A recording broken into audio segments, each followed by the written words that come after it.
Hai, Assalamualaikum warahmatullahi wabarakatuh. Perkenalkan, nama saya Sahrain Darwis dari kelas M224 dengan NIM 220407502060 dengan nomor materi 15, yaitu konsep-konsep ilmu sejarah. Baik, langsung saja kita ke materinya. Nah, pertama-tama sebelum kita masuk ke dalam tentang konsep-konsep ilmu sejarah, apa sih itu konsep? Nah, konsep adalah tentang ide atau gagasan yang ada di dalam pikiran kita. Misalnya, saya menyebutkan sejarah.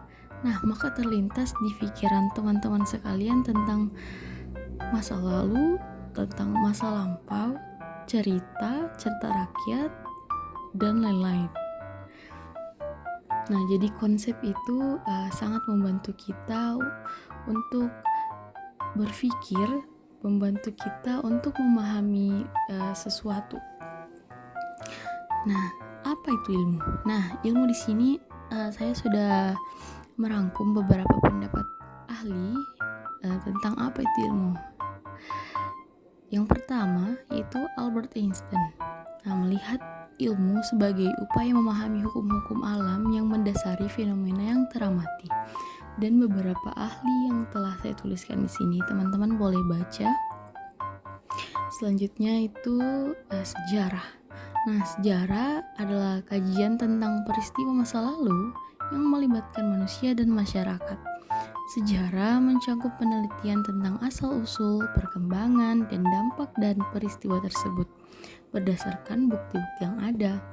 Sejarah tidak hanya mencatat apa yang terjadi, tetapi juga mencoba memahami mengapa dan bagaimana peristiwa tersebut bisa terjadi.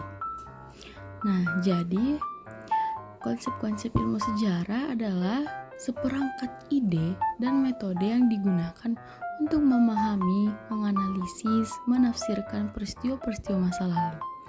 Ilmu sejarah menggabungkan konsep-konsep ini tentunya untuk membangun narasi yang koheren dan sistematis tentang perkembangan manusia dan masyarakat dari waktu ke waktu.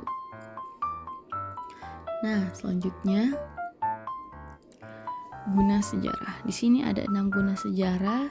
Sejarah sebagai ilmu, sejarah sebagai mengetahui masa lampau, sejarah sebagai pernyataan pendapat, sejarah sebagai profesi, sejarah sebagai rujukan, dan tentunya sejarah sebagai bukti. Oke, selanjutnya kita masuk ke konsep-konsep ilmu sejarah. Nah, yang pertama itu periodisasi. Periodisasi adalah tentang pembagian waktu dalam sejarah menjadi periode-periode tertentu berdasarkan ciri-ciri yang sama. Nah, misalnya sejarah Indonesia dibagi menjadi 3 periode: kolonial, kemerdekaan, dan reformasi.